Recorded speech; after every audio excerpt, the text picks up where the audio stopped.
getting our hands dirty with our first Subaru and our first car that isn't ours.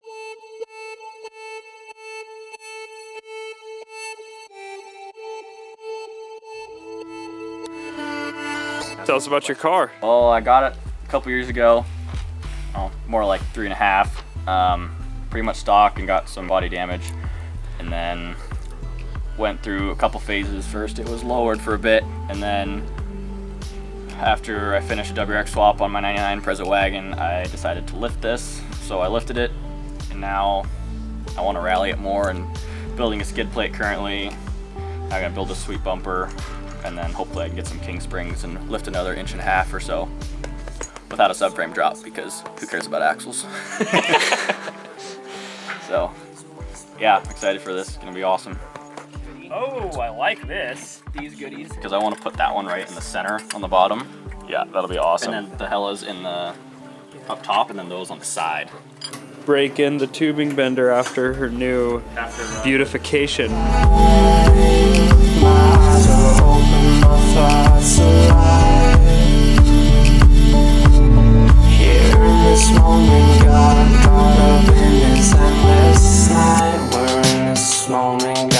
Caught up in this endless night. Don't you wait for me.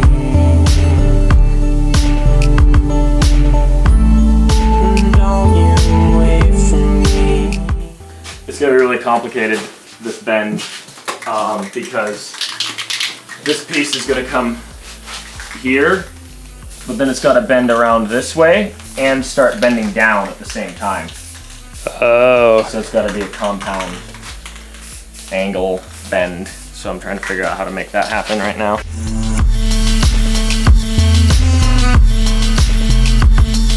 Such an exciting part, seeing things come together. Yeah. This is definitely the most complicated bend of the whole thing. It's got 2 compound angle bends in it. That one up there and this one here. And then also a small bend on this side to kind of go with the fender line. Oh yeah. And we've got one bend here in the middle. To replicate it on the other side is going to be that's the hard part. It's going to be on the other side. Is making it perfect. I might, if it's becoming too hard, I'll just cut it here and do this side so I can actually like mirror it with that one, and then just weld it back together. Got a brace for the bumper going on in, so we could swap it out nice and easy. Well, you know, we're just zip tying away here. I mean, I see the vision. I see it working. Yeah. It's cool though, because you can just adjust the height like a little tiny bit at a time. We have to make a filler piece here. But also this way we can just hold the bumper. I think that one's in too far. Can you do the other one? Hold it right where it's gonna go and make it perfect. Yeah. Oh yeah. So I made 2 identical plates right here, so that I can put this one on this side, just flipping it over, so that this will meet up pretty much right in the exact same spot. Yeah. Both sides are identical, and then we're having a plate that'll go over this. This is kind of an inner tube to make it a little stronger. Then we'll have a plate to go right into there, and weld it all up, grind it down so it's all nice and smooth.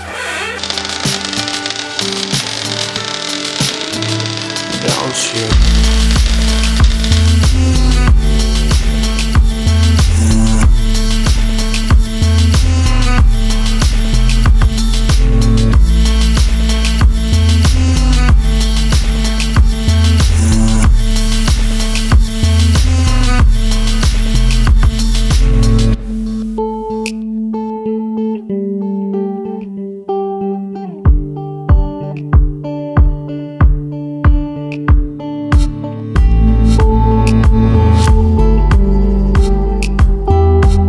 Testing out that light bar.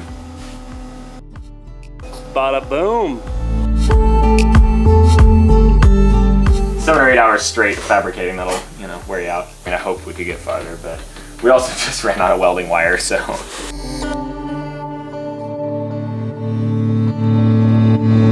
Don't you?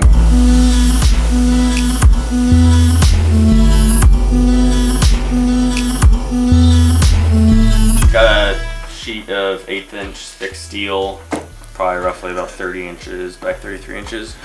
And then took a general outline from my brother's skid plate from Primitive Racing for his Legacy. Designed it to make it a little wider to cover my unequal length headers.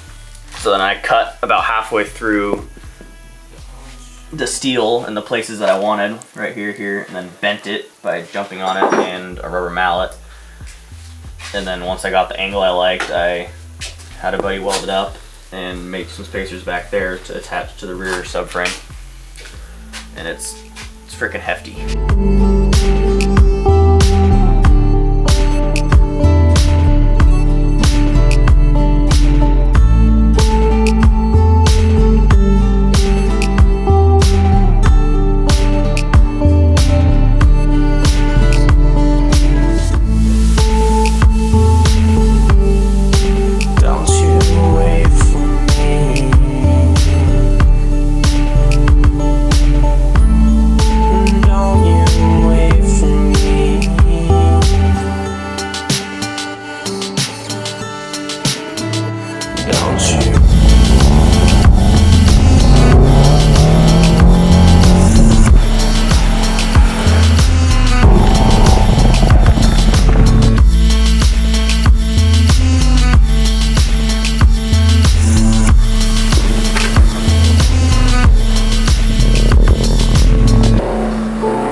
We're in the National Forest by Ethan's house, taking out the synchro, and I saw a really good hill climb, so the van's probably going to be too heavy right now with all our gear to make it up it, but it'll be fun to see if it can. Time to get rowdy, I guess.